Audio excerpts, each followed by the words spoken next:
So hello hello hello students, क्या हाल चाल। I hope सब मस्त होंगे, जबरदस्त होंगे। सो मैं अंकित भार्गव आप लोगों को लेकर आया हूँ एक अमेजिंग वीडियो। तो सीए इंटरमीडिएट स्टूडेंट्स की है ना, मेरे पास में क्वेरीज आ रही थी रेगुलर बेसिस पर कि है ना भैया हमें ये बता दीजिए कि जो पेपर नंबर 2 होता है कॉर्पोरेट एंड अदर लॉ, उसके अंदर हम क्या स्ट्रेटेजी फॉलो कर सकते हैं जिससे कि हमारे जो ये पेपर नंबर 2 है उसके अंदर हमारे एग्जाम्शन आ जाए या हमारे बहुत अच्छे मार्क्स आ जाए, जिससे कि हमारा ओवरऑल ग्रुप 1 का एग्रीगेट बन जाए, या बोथ ग्रुप के अंदर जो एग्रीगेट्स होते हैं उसके अंदर कहा ना पेपर 2 हमें हेल्प कर पाए, और पेपर 2 के अंदर हम कैसे फेल ना हो और हमारे जो पेपर नंबर 2 है वो बहुत अच्छे मार्क्स से पास हो जाए। ठीक है, तो उसकी अपन इस वीडियो के अंदर स्ट्रेटेजी डिस्कस करेंगे कि आपको कौन कौन से पॉइंट यूज करने चाहिए। और मैंने मेरा जो ग्रुप 1 पास हुआ था सितंबर 25 के अंदर, और उसी टाइम पे पेपर नंबर 2 जो लो का रहता है वो आईसीए का टफेस्ट पेपर आया था। आईसीए का टफेस्ट पेपर आया था सितंबर 25 के अंदर, और वो उसी टाइम पे मेरा ग्रुप 1 क्लियर हुआ था। उसी पेपर के अंदर मेरे बहुत मतलब ठीक ठाक नंबर आए थे पेपर नंबर 2 के अंदर। तो मैंने क्या स्ट्रेटेजी फॉलो करी जिससे कि आईसीए का टफेस्ट पेपर आया था पेपर नंबर 2 का जो कि लो का था, तो उसमें भी मैंने कैसे पास किया, तो वो स्ट्रेटेजी अपन डिस्कस करेंगे। उसके बाद में वो चीज आप है ना मैंने जो फॉलो करी मैं वो आपको बताऊंगा। उसके बाद वो पॉइंट्स आप during the preparation exam time पर आप फॉलो कर सकते हैं, जिससे कि आपकी जो पेपर नंबर 2 है उस प्रिपरेशन बहुत अच्छी हो जाए और उसके बाद में जो आपके एग्जाम्स है वो भी बहुत अच्छे हो।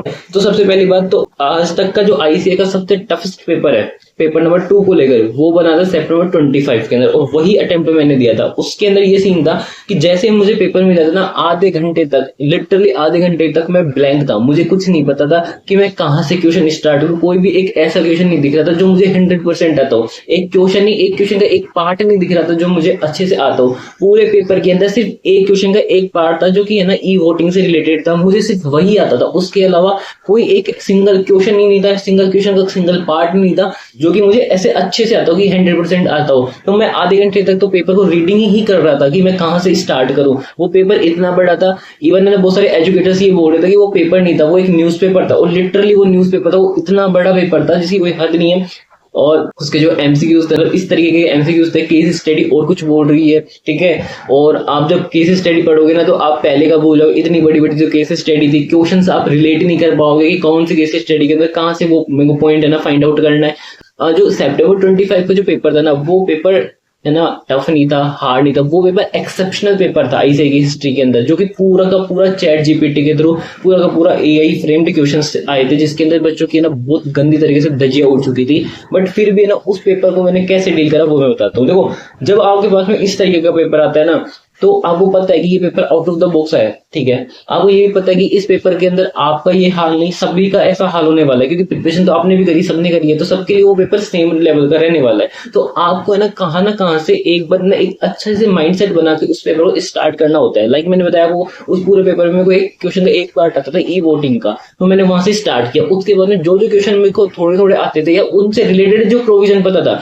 मुझे एग्जैक्ट वो क्वेश्चन के आंसर नहीं पता था बट उनसे रिलेटेड प्रोविजन थे, वो मैंने लिखना स्टार्ट किया। उससे क्या था, कॉन्फिडेंस आ जाता है थोड़ा बहुत। तो और फिर साथ में कुछ स्ट्रेटेजी मैंने ड्यूरिंग द प्रिपरेशन फॉलो करी थी, वो मैंने वहां पे अप्लाई करी। उसके कारण मेरा ओवरऑल पेपर नंबर 2 था लो का, वो ओवरऑल पास हो गया। और उसी के कारण है ना मतलब कि उसका मतलब अच्छा रोल रहा ग्रुप 1 के एग्रीगेट्स के अंदर, और जिससे कि मेरा ग्रुप 1 क्लियर हो गया था सितंबर 25 के अंदर। ठीक है, और मेरे ना एडवांस अकाउंट्स के अंदर एग्जाम्शन भी आई थी। आपको ये जानना है कि आप ना एडवांस अकाउंट के अंदर कैसे एग्जाम्शन ला सकते हो, इसकी वीडियो ऑलरेडी अपने यूट्यूब चैनल पे अपलोडेड है, और यदि आप चाहते हो तो मैं डिस्क्रिप्शन बॉक्स के अंदर भी वीडियो लिंक है तो वो भी ऐड कर दूंगा, जिससे कि आप ना एडवांस अकाउंट की स्ट्रेटेजी देख सकते हो कि किस तरीके से आपको एडवांस अकाउंट्स पढ़नी चाहिए during the preparation exam time में, जिससे कि आपकी एडवांस अकाउंट्स के अंदर बहुत अच्छे मार्क्स आ जाए, एग्जाम्शन आ सकती है। ठीक है, और जब भी आपको लगे ना कि हाँ लो मेरे को बहुत अच्छे से आ चुकी है, ठीक है, लो का मेरा बहुत अच्छा रिवीजन हो गया, मेरे को एक एक प्रोविजन बहुत अच्छे से याद हो गए हैं, जब भी तुम्हें ओवर कॉन्फिडेंस फील हो ना लो को लेकर, तो उस दिन ये काम करना कि सितंबर 25 का पेपर है ना सोल्व करने बैठ जाना। तुम्हारा जो भी ओवर कॉन्फिडेंस है ना बिल्कुल जमीन पे जाएगा। ठीक है, तो इसलिए नॉर्मल केसेस के अंदर आपको सितंबर 25 का पेपर सोल्व नहीं करना है। बट इन केस आपको बहुत ओवर कॉन्फिडेंस आ रहा है, आप अपने आप को चेक करना चाहते हो कि यार मेरा ओवर कॉन्फिडेंस सही तो है या गलत है, तो उसको चेक करने के लिए आप सितंबर 25 का जो पेपर है पेपर नंबर 2 उसको अटेम्प्ट करके देख सकते हो। फिर आपको पता लगेगा कि वो पेपर सच में वो पेपर नहीं था, वो न्यूज़पेपर था, वो लिटरली एक टफ या हार्ड पेपर नहीं था, वो एक्सेप्शनल पेपर आया था आईसीए की हिस्ट्री के अंदर। ठीक है, तो बेसिकली है ना अब अपन स्ट्रेटेजी पे बात करते हैं कि paper number 2 corporate and other law के अंदर आपको क्या स्ट्रेटेजी रखनी चाहिए। ठीक है, तो देखो आपको जो कॉर्पोरेट एंड जो अदर लॉ का जो पेपर है उसके अंदर आपके पास में 2 पार्ट है, ठीक है। 11 चैप्टर्स तो आपके पास में आ जाता है कंपनी एक्ट के, ठीक है, कंपनी एक्ट 2023 के, और प्लस में एक चैप्टर आ जाता है आपका एलएलपी एक्ट का, ठीक है। और फिर जो अदर लॉ है उसके अंदर आपके पास में आ जाता है फीमा आ जाता है, फॉरेन एक्सचेंज मैनेजमेंट एक्ट आ जाता है, फिर जीसी आ जाता है, जनरल क्लोज एक्ट आ जाता है, और एक चैप्टर आ जाता है आईओएस का चैप्टर। ये आपका ओवरऑल सिलेबस रहता है कि आपके पास में पेपर नंबर 2 के अंदर 11 चैप्टर्स तो कंपनी एक्ट के आ जाते हैं, और एक चैप्टर एलएलपी एक्ट का आ जाता है, फिर फेमा, फिर जीसीए, फिर आईओएस का चैप्टर आ जाता है। तो टोटल हमारे पास में कितने चैप्टर आ गए? 11, 1, 12, 13, 14, 15। ओवरऑल आपके CA intermediate paper number 2 law के अंदर 15 चैप्टर्स रहते हैं, ठीक है। तो अब आपको मैं कुछ स्ट्रेटेजी बताता हूँ जो आप ड्यूरिंग द प्रिपरेशन फॉलो कर सकते हैं, जिससे कि आपको बहुत अच्छे मार्क्स आ जाएंगे और आप बहुत अच्छी आपकी प्रिपरेशन स्ट्रांग हो जाएगी, ठीक है। देखो, सबसे पहले तो आपको ये समझना पड़ेगा कि बहुत सारे स्टूडेंट होते हैं ना, वो सिलेक्टिव स्टडी करते हैं, लाइक ना कुछ चैप्टर छोड़ दिए, कुछ प्रोविजन छोड़ दिए, और खुद के अकॉर्डिंग है ना एबीसी एनालिसिस वगैरह बना लिए, ठीक है, तो उसके अकॉर्डिंग कर लेते हैं। और पेपर में क्या होता है, आईसीए ना अनएक्सपेक्टेड जो एरियाज होते हैं या जो पार्ट आप छोड़ देते हैं वहां से क्वेश्चन पूछ लेते हैं, और इसके कारण स्टूडेंट्स का क्या होता है, ओवरऑल पेपर खराब हो जाता है। तो आपको कोशिश ये करनी है कि आप है ना जो भी सिलेबस कर रहे हो ना वो 100% करो, इवन हर एक सब्जेक्ट के अंदर। ऑडिट के अंदर थोड़ा बहुत देख सकते हो, बट है ना पेपर नंबर 1, 2, 3, 4 और 5 को छोड़ दो, 6 के अंदर आप 100% सिलेबस कवर करिए। तो लॉ के अंदर आपको क्या करना है, 100% सिलेबस कवर करना है, जिससे कि कोई भी अनएक्सपेक्टेड एरिया हो या कोई भी चैप्टर का कैसा भी क्वेश्चन आ जाए, आप है ना उस क्वेश्चन को करने के लिए एबल हो सको। तो इस तरीके से आपको क्या करना है कि आपका जो भी सिलेबस है पेपर नंबर 2 का, वो आपको 100% करके जाना है, ठीक। कोई भी चैप्टर, कोई भी प्रोविजन, कोई भी टॉपिक छोड़ नहीं, ट्राई ये करो कि 100% आपको सिलेबस करना ही करना है, ठीक है।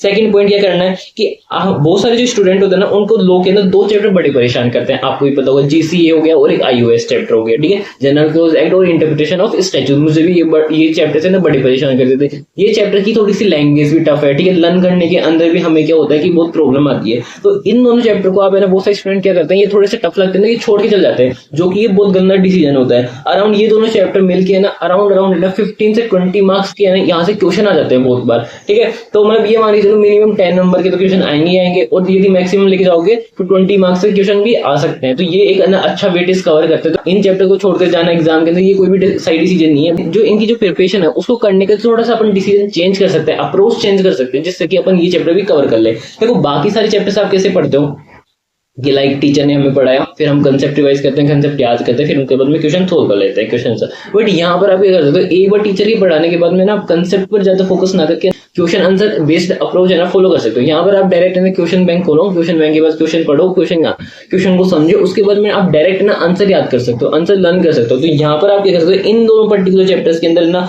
आप क्वेश्चन बेस्ड अप्रोच फॉलो कर सकते हो, जिससे कि आपको ये चैप्टर ज्यादा टफ ना लगे। बाकी ये करके जाना है, ठीक है। उसके बाद नेक्स्ट पॉइंट आता है हमारे पास में deep understanding for each provision. हमें हर चैप्टर का प्रोविजन की डीप अंडरस्टैंडिंग होनी चाहिए। हम जब भी कोई चैप्टर पढ़ रहे, कोई भी प्रोविजन पढ़ रहे हैं, तो आपके दिमाग में ये क्वेश्चन आना चाहिए कि ये प्रोविजन क्यों बना है, इसका क्या रिलीवेंस है कंपनी एक्ट के अंदर या किसी पर्टिकुलर एक्ट के अंदर, ये क्या चीज प्रोवाइड करता है, ये किससे सेफ गार्ड करता है कंपनी को या कंपनी के जो शेयर होल्डर्स हैं उनको। तो यदि आप इस तरीके से है ना कोई प्रोविजन को समझ के पढ़ोगे ना, तो आपको उसकी डीप अंडरस्टैंडिंग मिलेगी। और यदि आपको डीप अंडरस्टैंडिंग मिल गई ना, तो आपके पास में कोई भी क्वेश्चन आ जाए, आप ना आइडेंटिफाई कर लोगे, यार ये वाला क्वेश्चन तो उस प्रोविजन से रिलेटेड है, ये वाला क्वेश्चन तो उस कंसेप्ट से रिलेटेड है, ठीक है। जब एमसीक्यूज केस स्टडीज आएंगे ना, तो आपको ये चीज हेल्प करेंगी कि आपको आंसर्स आइडेंटिफाई करने के अंदर। तो इस तरीके से आप क्या कर सकते हो कि आपको हर एक प्रोविजन की, हर एक टॉपिक की डीप अंडरस्टैंडिंग लेनी पड़ेगी पढ़ते हो, ठीक है। ये आपको हेल्प करता है, केस स्टडी के अंदर हेल्प करता है। और यदि आपको बहुत कंसेप्ट के प्रोविजन बहुत अच्छे से समझ में आ गए ना, तो आपके लिए वो क्या होता है, बहुत ईजी हो जाता है लर्न करने के लिए, ठीक है। और जब भी आप है ना कोई भी प्रोविजन पढ़ो, तो ये देखो कि ये प्रोविजन क्यों बना है, मतलब इस तरह के क्वेश्चन यदि आपके पास में दिमाग में रहेंगे, तो आप इन सारी चीजों के आंसर्स आप क्या करोगे, फाइंड आउट करोगे, और फाइंड आउट करोगे तो उनके आंसर मिलेंगे, तो आपको इससे क्या होगा, डीप अंडरस्टैंडिंग मिलेगी, ठीक है। उसके बाद में आपके पास में क्या होता है कि जितने भी हमारे पास में प्रोविजंस होते हैं, जितने भी हमारे पास कंसेप्ट होते हैं, उनके कुछ ना कुछ कीवर्ड्स होते हैं और की लाइंस होते हैं, वो आपको लर्न करने बहुत ज्यादा इंपॉर्टेंट रहते हैं। बहुत सारे स्टूडेंट बोलते हैं कि यदि हमने आंसर सही लिखा है बट उसके अंदर हमने की लाइन या कीवर्ड नहीं लिखे, तो ऐसे नंबर देगा, बिल्कुल भी नहीं देगा। आपको है ना स्टडी मटेरियल या आपके जो नोट्स है ना, को एज इट इज एक एक वर्ड कॉपी करने की जरूरत नहीं है, उसको एक एक वर्ड है ना आपको एज इट इज सेम लिखने की जरूरत नहीं है। बट जहां पर भी कोई प्रोविजन है या कोई कंसेप्ट है, वहां पे कोई भी पर्टिकुलर कीवर्ड्स है या की लाइंस है, वहां को एज इट इज वो चीजें लिखनी जरूरी है, तभी जाके आपको आईसीआई नंबर देगा। अदरवाइज आपको आईसीआई नंबर नहीं देगा। आपको लगेगा कि मैंने आंसर सही लिखे हैं बट फिर भी आईसीआई ने नंबर क्यों नहीं दिए, तो यही रीजन होता है कि आपने कहा ना उस पर्टिकुलर प्रोविजन या कंसेप्ट के अंदर कोई ना कोई की लाइन या कीवर्ड नहीं लिखा है आईसीआई के अकॉर्डिंग, इसलिए आपको पूरे मार्क्स नहीं मिले। ठीक है, तो आपको क्या करना है, कीवर्ड और की लाइन है ना क्या करने हैं, लर्न करने हैं, जिससे कि आपको हर क्वेश्चन के अंदर फुल में से फुल मार्क्स मिल सके। ठीक है, नेक्स्ट क्वेश्चन आता है हमारे पास में एमसीक्यू। बहुत सारे स्टूडेंट का मेरे पास में ये क्वेरीज भी आती है टेलीग्राम पे कि जो पेपर नंबर 2 है लो का, उसके अंदर एमसीक्यूज के लिए हमें क्या प्रिपरेशन करनी चाहिए, हमें क्या प्रिपरेशन करनी चाहिए। तो देखो पेपर नंबर 2 जो है हमारा लो का, उसके अंदर हमें एमसीक्यू की कोई भी स्पेसिफिक प्रिपरेशन की रिक्वायरमेंट नहीं है। ठीक है, कोई भी स्पेसिफिक प्रिपरेशन की रिक्वायरमेंट नहीं है। तो इसके लिए अपन क्या कर सकते हो, आप जो एमसीक्यूज है ना उनके लिए आप क्या कर सकते हो कि आपके जितने भी जो प्रोविजन है ना उनकी आपको डीप अंडरस्टैंडिंग होनी चाहिए। मैंने आपको ऊपर ही बताया, यदि आपकी जो कंसेप्चुअल नॉलेज यदि स्ट्रॉन्ग है ना, तो आपके पास में कोई भी है ना एमसीक्यूज आ जाए, आप इजीली आइडेंटिफाई कर पाओगे उनके आंसर्स, आप ये रिलेट कर पाओगे कि ये वाला जो क्वेश्चन है वो किस वाले प्रोविजन से रिलेटेड है। तो यदि आपका जो कंसेप्चुअल नॉलेज है ना वो स्ट्रॉन्ग रहा, या आपने डीप अंडरस्टैंडिंग ले रखी है प्रोविजंस की, तो उससे आपके इजीली क्या हो सकते हैं, एमसीक्यू सोल्व हो जाएंगे। एमसीक्यूज के लिए लो के अंदर आपको स्पेसिफिक कोई भी प्रिपरेशन करने की रिक्वायरमेंट नहीं है। ठीक है, फिर बहुत सारे स्टूडेंट बोलते हैं कि हम प्रिपरेशन के लिए क्या करें, तो आपकी प्रिपरेशन के लिए क्या कर सकते हो कि जो लास्ट 4 अटेम्प्ट है ना उनके प्रीवियस ईयर के जो क्वेश्चन पेपर आते हैं, प्रीवियस अटेम्प्ट के जो क्वेश्चन आते हैं उनके जो एमसीक्यूज है वो आप कर सकते हो। लाइक जो भी आपके जो अटेम्प्ट है उससे जो भी रिसेंट अटेम्प्ट है 4 अटेम्प्ट, उनके पेपर से ले लो। ठीक है, क्वेश्चन पेपर उनके अंदर जो 30 नंबर के जो एमसीक्यूज केस स्टडी मिलती है उनको आप सोल्व करने की कोशिश कर लो। ठीक है, तो इससे क्या होगा कि आपकी प्रैक्टिस भी हो गई। ठीक है, और आपको क्या हो जाएगा, थोड़ा सा कॉन्फिडेंस भी आ जाएगा। तो एमसीक्यूज के लिए आपको कोई भी स्पेसिफिक प्रिपरेशन करने की कोई जरूरत नहीं है। आपको सिंपली आपकी जो कंसेप्ट है उन पे आपको फोकस करना है। प्रैक्टिस के लिए आपको मैंने बता दिया। उसके बाद में आता है हमारे पास में लर्न स्पेसिफिक लिमिट। ठीक है, लो के अंदर हमारे पास में क्या होती है, बहुत सारी लिमिट्स होती हैं, बट वहां पर है ना कुछ स्पेसिफिक लिमिट होते हैं, कुछ इंपॉर्टेंट लिमिट्स होती है, वो आपको याद करना जरूरी होता है। जैसे चार्जेस का चैप्टर होता है, तो उसमें ये नहीं आता कि हमें कितने डेज के अंदर असेट का चार्जेस क्रिएट कर लेना चाहिए। ठीक है, बहुत सारी जगह है ना हमारे पास में टर्नओवर की लिमिट आती है। ठीक है, बहुत सारी जगह हमें कैपिटल की लिमिट आती है। सीएसआर चैप्टर के अंदर आता है कि कौन सी कंपनी से सीएसआर एप्लीकेबल है या नहीं है। तो ये जितनी भी जो लिमिट होती है मैनेजमेंट एंड एडमिनिस्ट्रेशन के अंदर चैप्टर के अंदर आता है कि 21 डेज के अंदर हमारे पास में मीटिंग हो जानी चाहिए।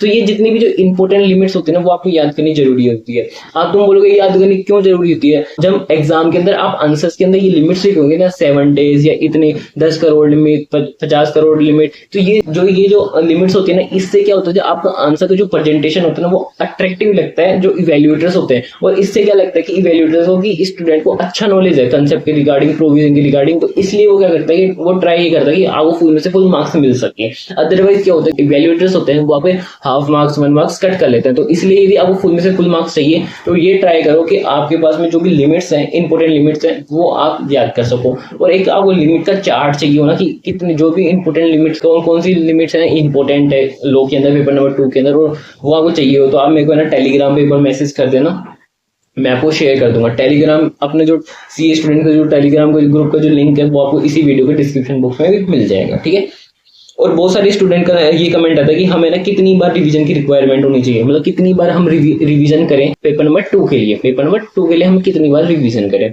तो देखो ट्राई ये करा करो कि मिनिमम आपके ना 3 बार रिवीजन हो जानी चाहिए, मिनिमम 3 बार रिवीजन हो जानी चाहिए। इसका टाइम पीरियड क्या होना चाहिए, कब कब होनी चाहिए। देखो एक बार तो रिवीजन कब हो जाना चाहिए, जब आप क्लासेस ले रहे होते हैं ना तब आपका रिवीजन हो जाना चाहिए। लाइक आप हर दिन जो क्लासेस ले रहे हो ना उसका ना हर दिन आप ना आधा घंटा निकाल के या 15-20 मिनट निकाल के ना जो भी हर दिन पढ़े हो उसको रिवाइज कर लो। ठीक है, फर्स्ट रिवीजन तो आपका तभी हो जाना चाहिए। सेकंड रिवीजन क्या कब होगा कि आपकी क्लासेस कंप्लीट हो गई, अब क्लासेस के बाद में आपको एक बार डिटेल्ड रिवीजन करना है 7-8 दिन के अंदर या 10 दिन के अंदर। तो उस दिन सिर्फ आप corporate law and other law ही पढ़ोगे। तो उस टाइम पे 7-8 दिन के अंदर या 9-10 दिन के अंदर आप डिटेल्ड रिवीजन कर लो एक बार। तो इससे क्या होगा, आपका सेकंड रिवीजन हो गया। आपको भी प्लानर चाहिए कि हम 7-8 डेज या 9-10 डेज के अंदर किस तरीके से हम रिवाइज करें, डिटेल रिवीजन करें पेपर नंबर 2 लॉ के अंदर, तो वो कमेंट कर देना, मैं आपको बता दूंगा। ये टेलीग्राम ग्रुप में मेरे को शेयर कर देना, मैं आपको प्लानर बनाकर दे दूंगा, ठीक है। और थर्ड रिवीजन आपको कब हो जाना चाहिए? जब आपके मेन एग्जाम से स्टार्ट होते हैं ना, मतलब मेन एग्जाम फर्स्ट एग्जाम होता है एडवांस अकाउंट का, उसके बाद में आपका होता है लॉ का, तो उस एडवांस अकाउंट के एग्जाम से पहले एक बार है ना आपका एक बार रैपिड रिवीजन भी हो जाना चाहिए लॉ के रिगार्डिंग। तो इस तरीके से मिनिमम आपके यहाँ लॉ के अंदर या हर एक सब्जेक्ट के अंदर 3 बार रिवीजन हो जानी चाहिए, जिससे कि आपकी प्रिपरेशन थोड़ी स्ट्रॉन्ग हो जाए। नेक्स्ट पॉइंट आता है हमारे पास में, आपका ना यहाँ पर थोड़ा सा जो पेपर नंबर 2 है ना, वहां पर क्या करना पड़ेगा, थोड़ा स्मार्ट मेथड यूज करना पड़ेगा स्टडी के लिए, ठीक है। अब स्मार्ट मेथड में हम क्या क्या यूज कर सकते हैं? देखो, prepare summary and concise note for particular chapter and concept. कोई भी चैप्टर या कोई भी कंसेप्ट है पर्टिकुलर जो कि आपको थोड़ा टफ लग रहा है, या आपने जो फैकल्टी से पढ़ा उससे आपको ज्यादा अच्छे से समझ में नहीं आ रहा है, ठीक है, या आपको ये लगता है कि यार मैं ये चैप्टर या पर्टिकुलर टॉपिक है ना थोड़ा और इजी वे में कर सकता हूँ, तो उसके आप क्या करो, समरी नोट्स या कंसाइज नोट बना लो, जो कि आपको हेल्प करेंगे लास्ट 1.5 डे के अंदर, या वो आपको हेल्प करेंगे आपके रिवीजन के अंदर। तो इस तरीके से कर सकते हो।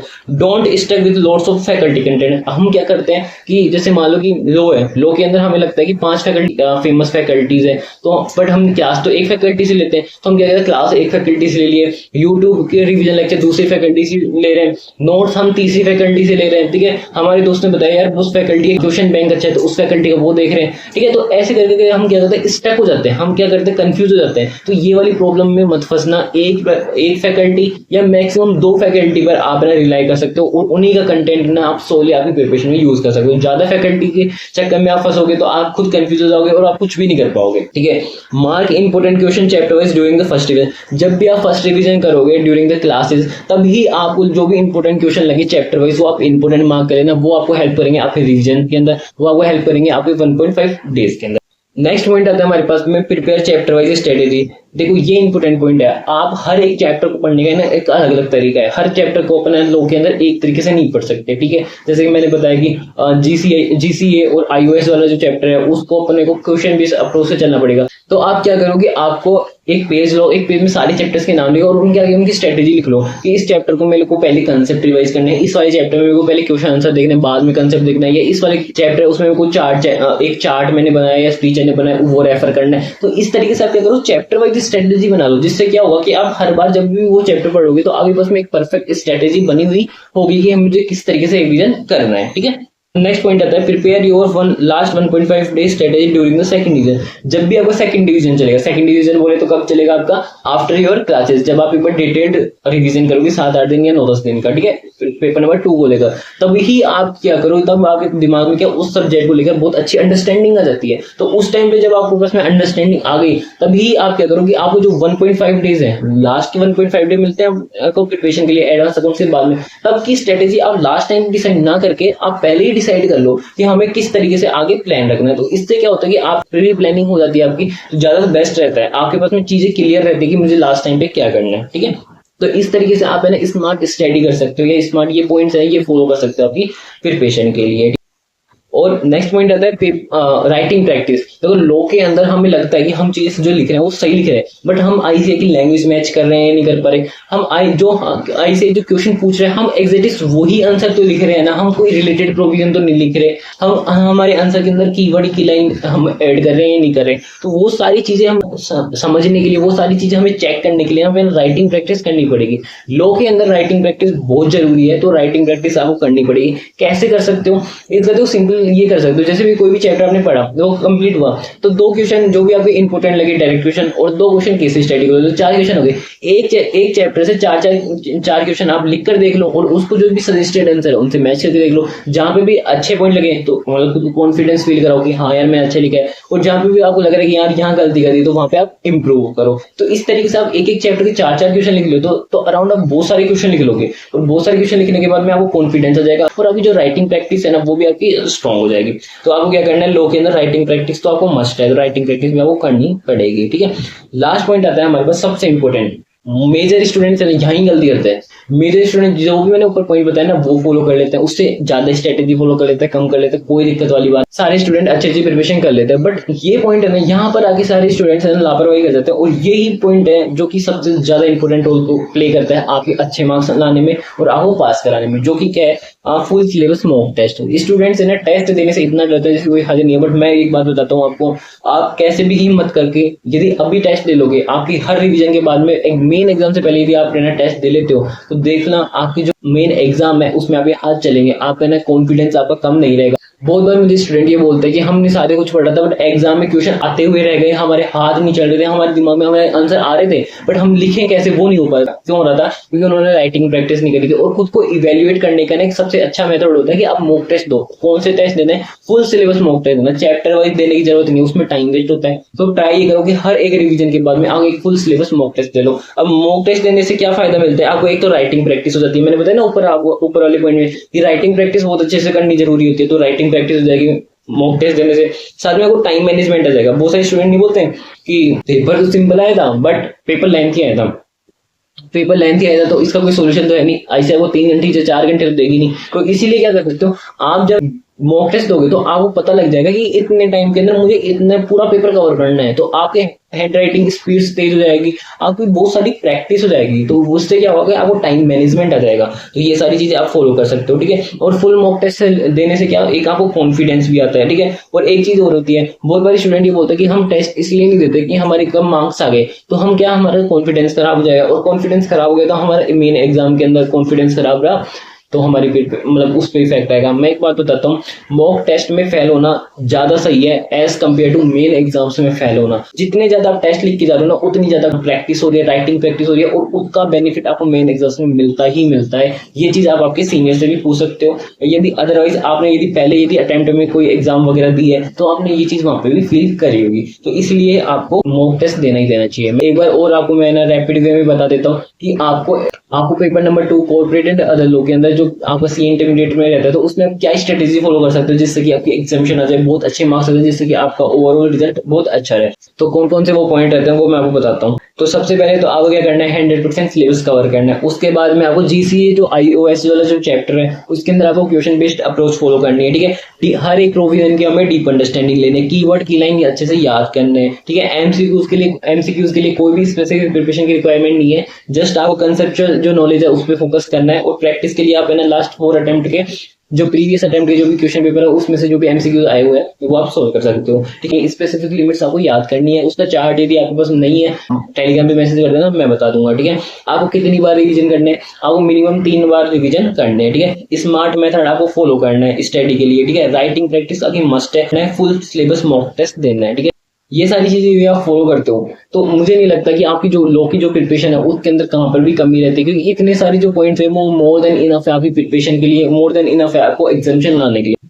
तो ये सारे जो पॉइंट्स है आप वो फॉलो कर सकते हो जिससे कि आपकी प्रिपरेशन बहुत अच्छी हो जाए। और मैं आपको एक बात बताना चाहता हूँ, आई नो जो सीईटी जो कोर्स है उसके अंदर आपको बहुत सारे एफर्ट्स लगते हैं, ठीक है। वो कुछ स्टूडेंट्स के अटेम्प्ट लग रखे होंगे, ठीक है। बट मैं आप लोगों को एक चीज बताता हूँ, जो आप लोगों की थकान जो भी दर्द है वो उस दिन है ना खत्म हो जाएगा जिस दिन आपके रिजल्ट में लिखा हुआ आएगा कि यू आर सक्सेसफुल। तो इसी दिन का आपको इंतजार होना चाहिए, तो इसी दिन के लिए आप मेहनत करो और एक दिन वो जरूर आएगा जिस दिन आपके रिजल्ट पे लिखा हुआ आएगा कि यू आर सक्सेसफुल। और उसी दिन आपकी जितनी भी थकान है, जितनी भी आपके दर्द है वो सारे खत्म हो जाएंगे, और उस दिन फील होगा कि जितनी भी मैंने मेहनत करी, जितना भी मैंने स्ट्रगल करा है, जितने भी मैंने एफर्ट्स लगाए वो सारे वर्थफुल हैं। So all the best for your exams. Thank you so much.